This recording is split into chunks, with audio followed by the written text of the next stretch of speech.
certain students basically signed up to take advanced courses and do a little bit of research, and it would probably prepare them to go on to graduate school. And as someone who really wasn't sure where they were going in life at all, I at one point wanted to be a pharmacist and an interior designer. Like I really didn't know what I was doing for the most part. Wasn't sure how sociology was going to serve me. And I said to him, well, I understand gender quite well. Like that's something that comes to me quite naturally and that I enjoy talking about and thinking about. And he asked me what my passion was in life, and I said, I guess ice hockey. And he said, great, you have something to study. And it had blown my mind that you could study ice hockey for a living, let alone related to gender. I was still quite new and not much of a critical thinker. And from there, I was on my path, and he helped me choose a graduate school to do my master's. And I also had help from Michelle Byers. If anyone knows Michelle, she was also very supportive of me, and off I went. So to fast forward, I ended up with a PhD. It was a joint PhD in sociology and anthropology. I specialized in masculinity and ice hockey studies and had particularly honed in on homophobia in ice hockey. I went on to do a postdoctoral fellowship at the University of Alberta in building inclusive sport in communities, and wanted to come home. So I called up St. Mary's and wanted to come back. I'm going to tell that story in a bit more detail later. But anyway, I ended up being an adjunct professor and, of course, a center director and a researcher. And then about 8 months ago, I wanted a really big life change, which is something I've been known to do once in a while to kind of blow things up and start over. My mother can attest to that. Don't think she always likes it. And so I applied to be CEO of Sport New Brunswick, and that's where I am now. So it sounds like an unorthodox jump, and it was in a lot of ways. I think it surprised me and the people around me, but at the same time, I was someone who always had one foot out the door of academia. So when the time came to decide to do a PhD, I had also been looking at law school because in my mind, first of all, I was very money driven, and I knew that lawyers probably made a lot of money. I thought maybe I could be a sports agent. I thought maybe I could, fight for women's rights. I had, being at St. Mary's at the time, sociology and criminology were one department, so I had a pretty extensive background in criminology as well, Atlantic Canada studies, interest in sport. I ended up deciding, and so again, back in this time, I was someone who didn't have a ton of self-confidence. That's something that Augie helped build in me. And I decided that a PhD was somehow going to be easier than going to law school, and therefore that's what I was going to do. I look at lawyers and I still think that that's harder than doing a PhD, but I'll never probably find out. I'm not interested in it anymore. But all that to say that I wasn't convinced that I was going to stay in academia, and I ended up in a postdoc after the PhD that was also unorthodox. So normally your postdoc is doing a year or two of research, maybe some teaching. There was a requirement in my postdoc that I do half research, half community outreach. I had the opportunity to work with the You Can Play project at the time. I quickly worked my way up to being co-chair of the Western Canadian Board. I was able to work with NHL teams. I was organizing NHL players and Olympic athletes walking in pride parades across the country, and then also doing research on gender and sexuality in men's ice hockey specifically. At that time, my research question was essentially, why is it seemingly unsafe to be openly gay in the National Hockey League? And was able to talk to former NHL players, Hall of Famers, and also openly gay men who had played at competitive levels, whether closeted or not. And I really loved that part. I loved the outreach part, and I loved connecting it to my research. And as the postdoc was ending, I still wasn't sure that I wanted to stay in academia. And so the best way to buy myself extra time was to get another postdoc. I ended up getting that at St. Mary's because, again, I was at the University of Alberta. I wanted to come home. And Colin Howell at St. Mary's at the time said, let's try to get you a postdoc and get you working in the center, because at the time Colin was the director of the center. And that postdoc, COVID kind of wrecked it, but it was meant to also be part outreach, part research, and part teaching. because I continued to be unsure as to whether I wanted to stay in academia. And um, I think I'll probably, oh yeah, I talk about tenure track work down at the bottom, but nonetheless, I developed skepticism about tenure track work and just how archaic the tenured system is. I think that it enables privilege for a lot of scholars, and I think it is often built on the burnout of younger scholars who are working to achieve tenure. And I wasn't sure that I was going to be able to change that system from the inside.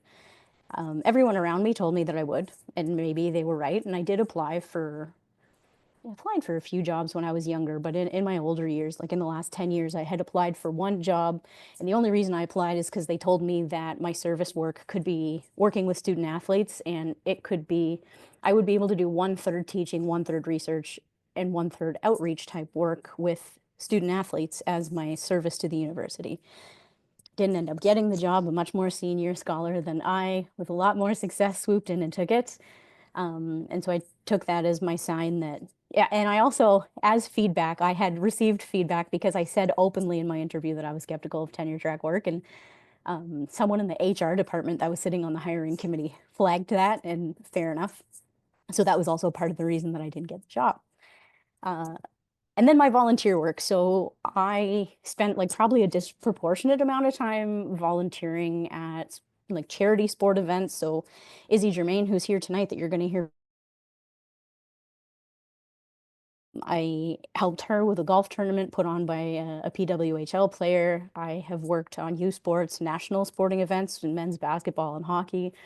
Um, I'm on my, I think, 7th year of being a celebrity driver for the New Brunswick Heart and Stroke Foundation's Hockey Heroes Weekend. I loved that part of my life as much as I liked my job, and was always curious about whether I should be getting into something to do with sporting event management and production. And so that was always kind of in the back of my mind. And of course, so as the center director, that was the closest that I got to being able to do it all. So I organized last year's speaker series like this one. I oversaw research assistants, did some of my own research. I got to teach a little bit. But it was always at the back of my mind of like, do I want to stay in academia? So I've never been fully committed to it. So in some ways, it's not a surprise that I finally have stepped away from it a little bit. To give additional context, because I know some people in this room know my personal story really well. So when you study masculinity in ice hockey for a living, it's not like people are beating down the door in universities to find someone who does specifically that necessarily. So there weren't many job options. And even in terms of getting out of academia, not many jobs came up. So I stayed at the center. It wasn't the job I necessarily wanted, but my mentors asked me to give it a try, and so I did. I think having a PhD and wanting to excel in academia was really tied up in my self-worth. And so if I wasn't doing extremely well as an academic or running the center or helping develop student athletes, I really took that home with me at the end of the day and often felt like I wasn't doing enough, despite the fact that my mentors frequently told me how successful and impressive I was. It just wasn't getting through to me. And no matter how much therapy I did, I'm not sure it was ever going to get through to me.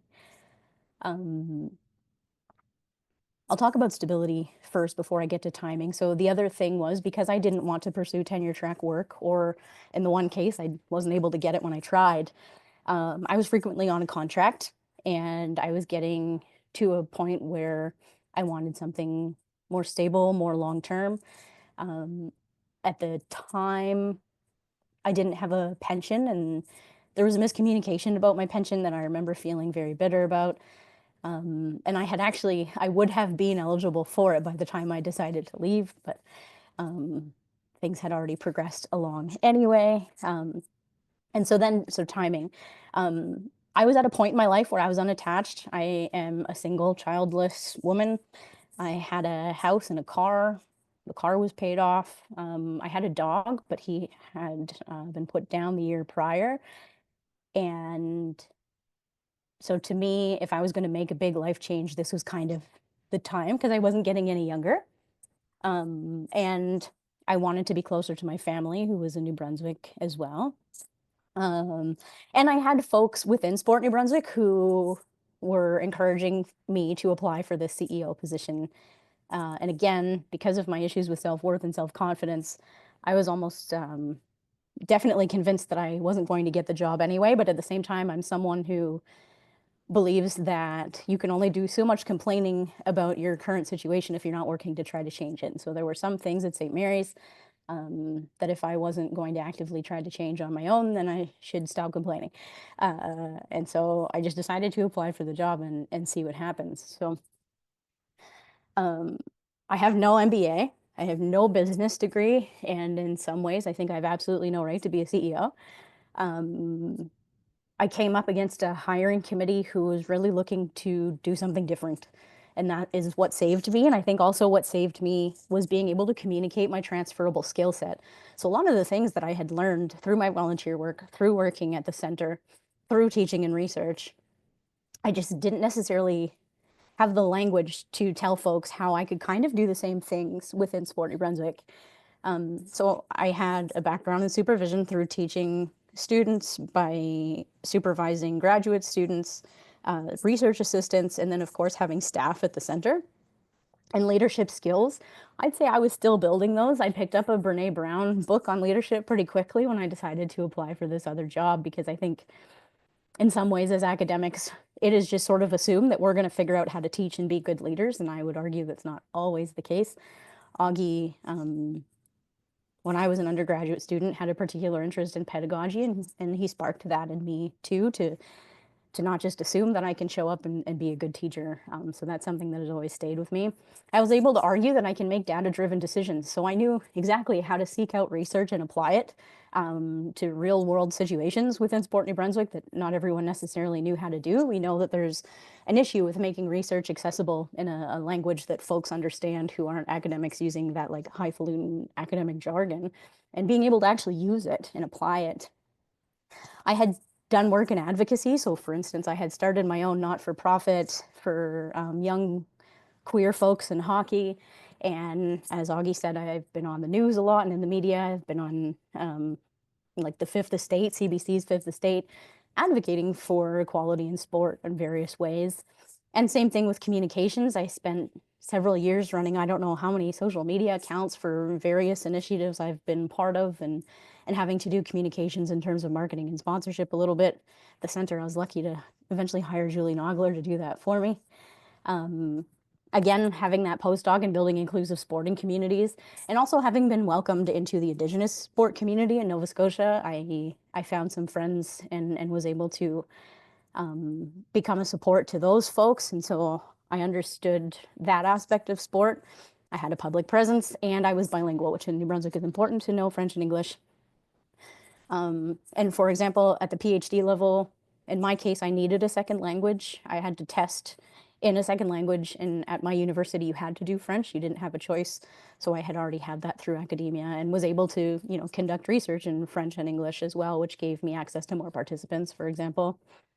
The things I had to sort of, in some cases, fib a little, and in other cases, be honest. So I always get like, and it sounds kind of silly, but I am often told to like have the confidence of a mediocre white man. Because in a lot, and I don't think it's just men, but I think in a lot of cases, folks will apply for jobs that they don't necessarily have all of the skills for, and they figure it out. That's never who I've been. And so the budget, for example, we were fortunate to have so much money at the center specifically that I was rarely ever worried about overspending. And I had never really created a really substantial working budget document to track our money. And the same thing with my research dollars. I never really had a reliable and strong budget because there was rarely ever concern about running out of money. And so I did tell them that I had budgeting experience, which was like true, but not necessarily true.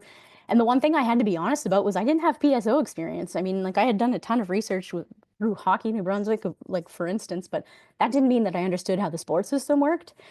And so I thought that I owed it to them to be honest about that, because to me that seemed pretty important.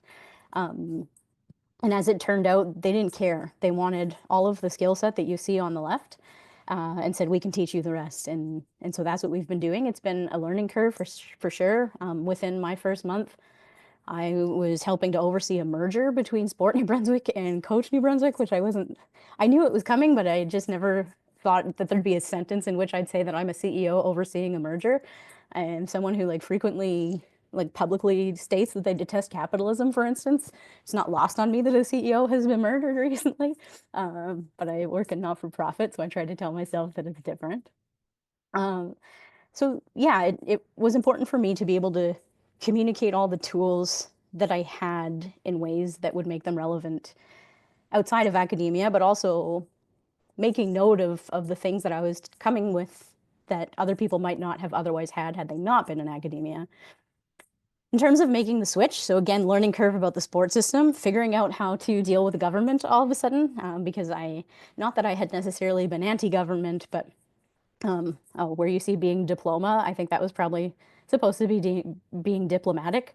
I was someone who had academic freedom to like criticize the government on Twitter and have all of these pretty like pointed opinions about sport publicly, and I lost that. I had to be very clear about when I was talking as Dr. Cheryl on behalf of St. Mary's, because after I went to Sport New Brunswick, I stayed on as a research associate and a part-time instructor. And then I had to be very clear when I was speaking on behalf of Sport New Brunswick. And when speaking on behalf of Sport New Brunswick, I couldn't have all my sassy opinions in the same way that I could as an academic. So that was interesting. And HR was a big one. Like, I wasn't expecting to spend as much time as I do on contracts, on hiring, on just trying to figure out something like a mat leave, for instance. That would not have been something I had done before. And a lot of time trying to build relationships. Like I find I have to be a psychologist, a parent, a motivational speaker, a coach, all of those things that I wasn't necessarily ready for. So that's been part of my learning curve. And as I mentioned, I still held on to academia in a way. So I stayed on as a research associate with St. Mary's until December of this past year. I taught sociology of sport online, also thanks to Augie. I still attend conferences, so I'm at one now, again, with a really nice mix of researchers and community practitioners, and collaboration with academia. So of course, I'm closest to UNB right now. And, in the kinesiology department or faculty, sorry, we have folks doing really cool stuff on physical literacy and community sport and competitive sport as well. But I don't spend as much time in competitive or high performance sport is not where I totally spend my time. Um, we have folks doing really cool stuff on co-creation and shifting sport culture. And so for me, it's important to connect my staff with researchers so that they understand. I have my director of sport participation and development here with me this week, sending him to sessions so that he's developing a good relationship with academia as well. I would say that in the switch, my quality of life improved. It makes me a little sad to say that about leaving St. Mary's, but it is true. Being in Fredericton, New Brunswick, I have a lower cost of living. I now work fewer hours, which isn't awful. I'm finding fulfillment in places I didn't think I would. So a program like Kids Sport that will give money to, we focus mostly on equity of populations, but children who need money to register for sport or to buy gear. And then we do Kids Sport Days where children can come try sports and we give them pizza and t-shirts. And I get a lot of fulfillment out of those things. I think they're a Band-Aid solution. Again, not to go into like an anti-capitalist speech, but I think that as much as I love kids sport, it's one of my favorite parts of my job, and it makes it so easy to get up and go to work on a Saturday. Again, it's a Band-Aid solution. It's not a long-term solution for making sport accessible to children, because to me, sport is a right, not a privilege. Anyway, that's a whole other presentation. And then holding on to relationships. So I have stayed in touch with Augie. For those of you who know Quinn MacDonald, she started with me as my one and only little staff. She's not related to me. And then we added Julie, for example, and then we had community collaborators come on, and I have a really strong mentor in Adam Sardi at St. Mary's, and a lifelong friendship in Greg Knight in the athletics department. And so, despite not being there anymore, being able to hold on to the people has been really nice. And Laura Campbell, I know almost everyone here knows Laura too. So that has been a nice part of the switch. So my key takeaways are to think creatively about your abilities. So again, being able to communicate your transferable skills is really important. And that's not just if you're going from academia to industry, that's anywhere you're going in life. If you're able to think outside the box about how to describe the things you can do, that is probably going to set you up for a variety of opportunities and diverse interests as well. So the fact that I liked volunteering in this space and I liked researching that space and I'm into teaching, and I also really love baking and knitting, and I was like a competitive piano player for a little while in there somewhere, and I took voice lessons, like singing lessons, until last year when I left Halifax. It has made for excellent networking opportunities, and it is essentially what led me to be a top contender in Sport New Brunswick, because otherwise I don't think they would have looked at me. Um, wow, I spelled discomfort incorrectly. That's embarrassing. However, we persist. So plans change, lean into discomfort. That has been a big one for me. I do change a lot of things in my life, but doesn't mean that it's comfortable ever. And I also have had to spend time grieving what I thought my life would look like. I thought I'd be at St. Mary's forever, and I haven't been, and I still have this relationship, which I'm thankful for. But um, I mean, at one point I thought I was going to be a lawyer, and at one point I thought I was going to have a gender studies degree from Brandeis, and all of these things. And so you have to lean into that discomfort and figure out what it's telling you about yourself. I have this quote from Angela Davis that I really like, because I'm someone who is like over concerned with toxic positivity.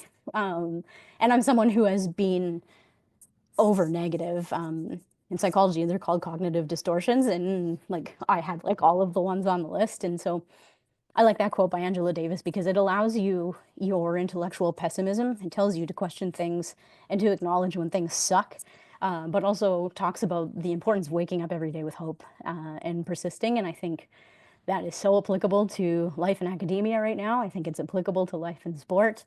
I think it just gives a good balance of perspective. So it's a quotation that I've been living by lately, and that I've encouraged my staff to also consider while they're going through a merger that has been tough on them. And so, as a way to try to be some type of guiding light in that storm for them, I remind them of this as well. My time, I think, is passed up. Yeah, I guess I'm only 3 minutes over. That's pretty good for me.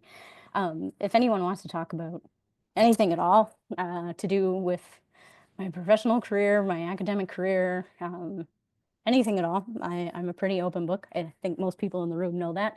So I've put my contact information for you, and I also believe we have time for questions right now.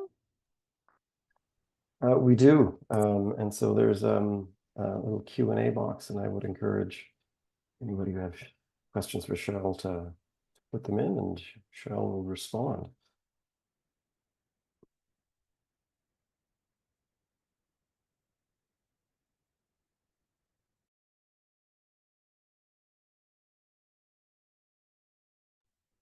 Cheryl, I might start a question here while others are sort of thinking. In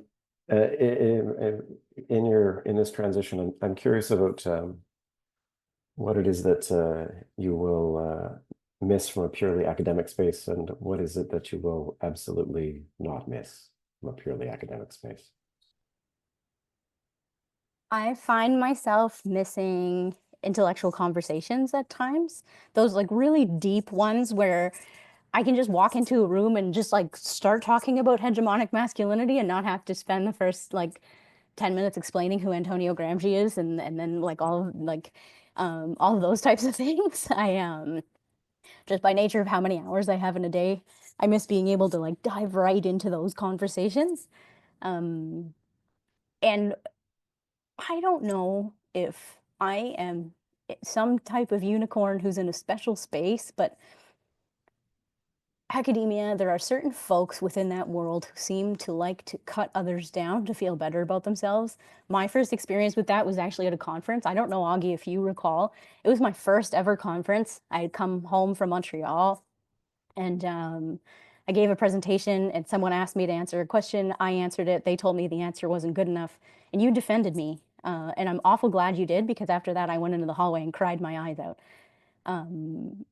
And so I quickly had to get better at understanding that some feedback was going to be constructive and useful, and I should absolutely take it. And sometimes there are just folks in the room that seem to want to be mean. And I don't come up against that as much in this job, which is so interesting because coming from a hockey background, I saw so many cutthroat people.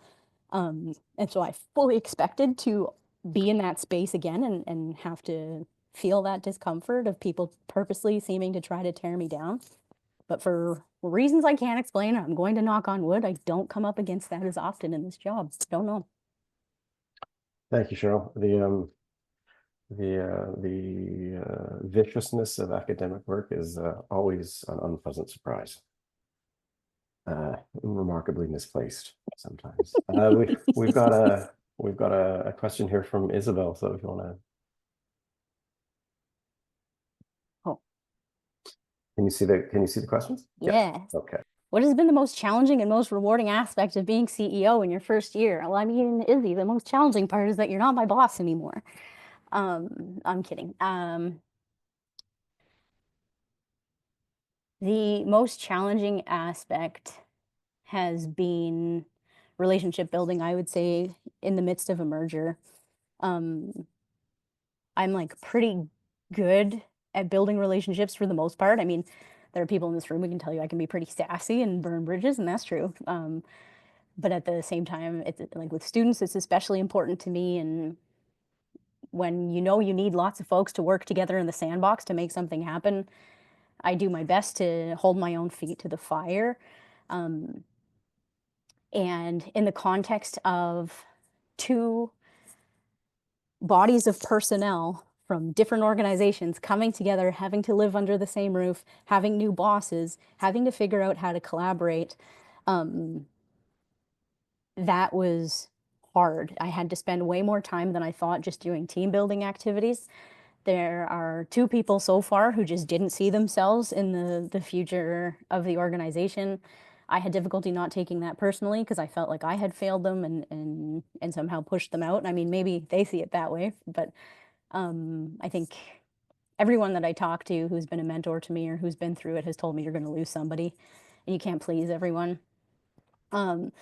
The most rewarding aspect for me is, so I talked about kids sport earlier, and I would add she is active to that. She is active as our program for girls and women to get them active, whether physical activity or sport in New Brunswick. Those are the two places where I feel like I'm making a difference on the ground, that I can get up in the morning and go create some kind of change for a real live human in front of me. So doing research, I mean, I can go on CTV and give a soundbite about my work, but I don't necessarily know who I've affected. And I can go in the classroom and get nice teaching reviews or nice thank you emails from students. But I don't necessarily see that change happening. Whereas if I'm giving a young girl an opportunity to play football for the first time, or if I am handing $400 to a kid who otherwise couldn't have registered for hockey that year, it's a different, more instant gratitude, which I really like.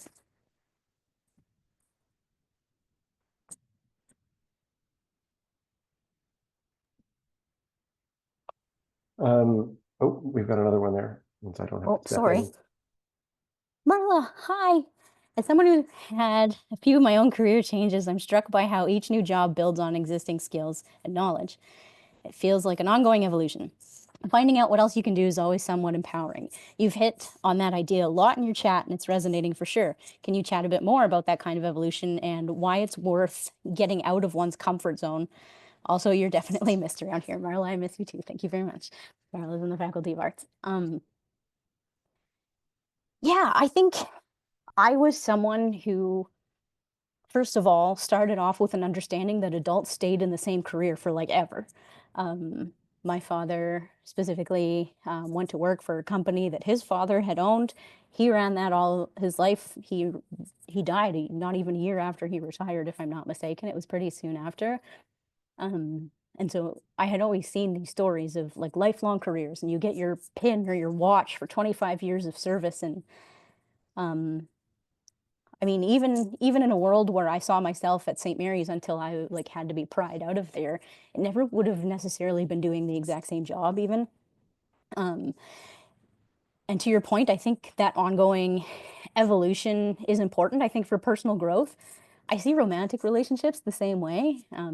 I lived in a world where romantic relationships lasted literally forever until death do you part. And in my own case, sometimes it has been difficult to grow and develop as a person when I'm tied to another human long term, because I think that we get comfortable. I think that sometimes if we don't actively go out looking for opportunities for growth, we don't find them, obviously. So yeah, to me, it became a personal growth thing. I've had several instances in my life where everything has fallen apart.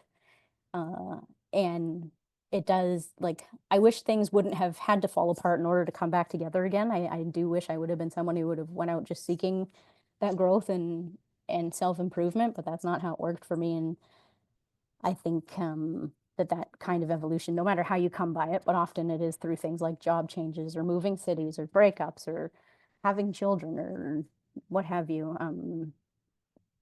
It's uncomfortable, but again, it leads to growth. And I get the risk of sharing way too much with everyone when I can't see your faces. I think that I spent a lot of time hating myself. You probably did catch that undertone when I talked about my self-confidence and my self-worth. And the process to not hating myself has been awful. It has been so unenjoyable.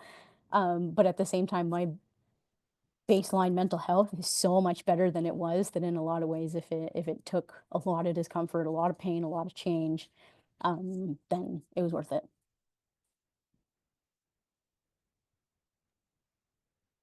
Maddie, thank you for this perspective and your genuine personality. Have you managed the change in relationships you've had to manage in academia versus this new position? How have you managed the change in the relationships you've had to manage in academia? Right, okay. Sorry. Um,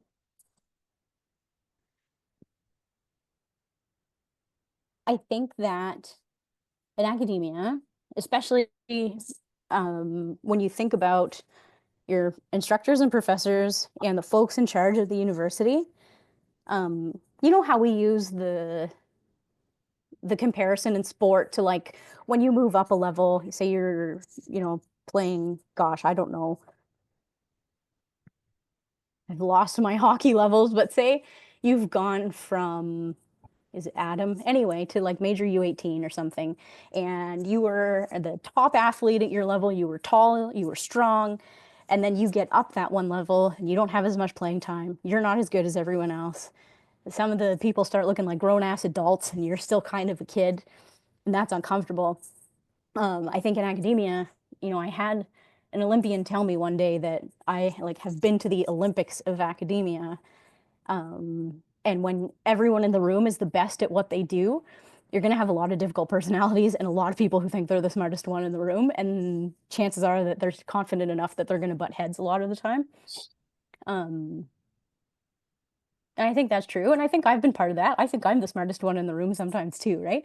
Um, but once you get into the nonprofit world and a nonprofit sport world, everyone has kind of different backgrounds. And if you are somebody who has managed to learn to show up as your authentic self, to be curious and not judgmental, and to appreciate what folks bring to the table, no matter what their background is, it makes managing those relationships a lot easier, I think. Even though, like, the egos might not quite be there the same way that they were in academia, but I guarantee there are areas of sport, like Izzy's going to talk to you next month probably, and can also attest to the fact that there are egos in sport. I just don't have to deal with a lot of them. Okay, there.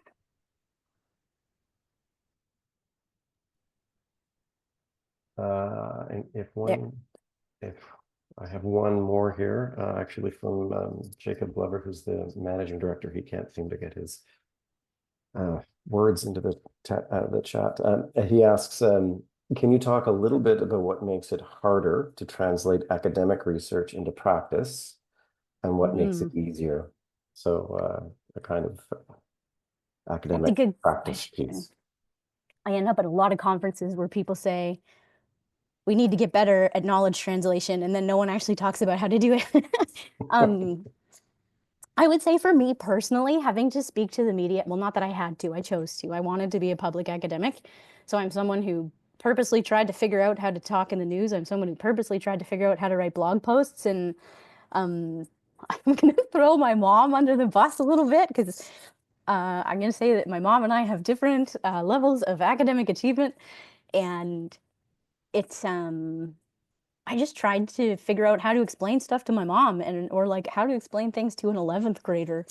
Um, and the more I practiced that, the more I forced myself to do that, even though like my mom probably really didn't care what hegemonic masculinity was. Um, the better at it that I got, the more media attention that I got, the more attention that I got from the sport community, because I think in some ways, some academics, I think it's a little stereotypical, but some academics might seem a little bit unapproachable. And so if and I also have been someone that purely from an accessibility standpoint, I have struggled to write very intellectually. At the master's and PhD level, I was trained by a scholar who was Oxford educated and who really pushed me on my language. And I always found it a little bit excessive. And he was always worried that if I wasn't writing at that intellectual level of complexity, that I was somehow dumbing down uh, the field. And I disagreed because if you're somebody for what who's brilliant. I used to sit in the library and cry because I had no idea what that person was talking about. And eventually it occurred to me that maybe she's just not that great of a writer. So it was really important to me to work hard at making things accessible and understandable and checking for understanding. Again, paying attention to pedagogy, paying attention to how to teach effectively. And um, so I'd say that that is what it has been for me. Um, and what has been easy. I think it's because I have all of that practice. I don't, Jacob, I don't know if I'm still answering your question, but I'll keep talking. And if I haven't answered it, let me know. But um, I think the easy part for me is that I've spent all of that time trying to do that knowledge translation for like, a generalized audience. And so when someone feels that something has been written in some convoluted way, or they're trying to understand tables in an academic journal article, I do my best to try to break it down as easy as possible. Don't like hand me something from the natural sciences or statistics and expect me to explain it, but and theories too, right? I struggled so much to understand theory. I used to hate it. I didn't understand it, and I remember taking a fourth year seminar advanced theory course. It was only on Foucault. We studied one person all semester, and I was so frustrated for most of it. Um, and then I just had a friend who was able to tell me stories about what the theories meant in different language, and it came to me a lot easier. And so I do my best to tell stories, and I think that that makes it a little bit easier. The last thing I'll add that's on my mind is that the sport industry is not always open to receiving research, whether it's understandable or not. Um, I think there is a bit of truth to that idea that if you're like in your ivory tower, you don't always just because you're thinking about writing about sport doesn't mean that you understand what's happening on the ground, and vice versa, that if you are the one employee that a PSO has and you're just trying to make, I don't know, volleyball happen, you probably don't have time or energy to be out consulting the research on what to do. And in some cases maybe you think you know better. I came up against that a lot in hockey too, that folks just didn't want to begin with. And so that's a challenge too, and that's something that I don't have an answer for, that I'm still thinking through about. How do you make folks want to care about the research, and how do you make it easier for them to understand, to save their time and energy too? Okay, I'm done. Got another question there, Cheryl, in the Q&A. From Casey, thank you. Have you had to deal with people not recognizing your academic experience in the PSO world? I'm gonna say no. There might be people who at first it was sort of awkward because it was like, do you want to be called doctor? And I felt in a world where I always wanted to be called doctor, it suddenly felt a little bit pretentious to be like, and I joke around about it now, but I'm like, so is it like Dr. Cheryl MacDonald, comma CEO, or is it CEO Cheryl MacDonald, comma PhD? Um, and so I just mostly go by Cheryl. um, but no, no one, first of all, no, a lot of people don't know that I have a PhD. Then when you're going through your day-to-day thing and you come across, I don't know how many people in sport, um, you usually, like, especially in sport New Brunswick, you just assume that everyone has a kinesiology degree from UNB and maybe an MBA in sport management. So a lot of folks don't even know I have it.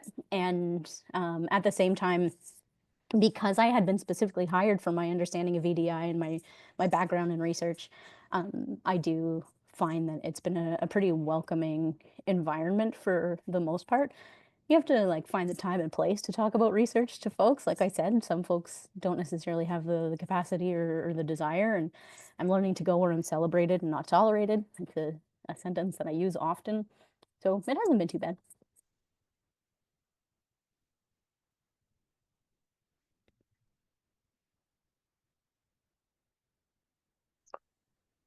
I have one self-serving question, Cheryl. Mm-hmm. Um,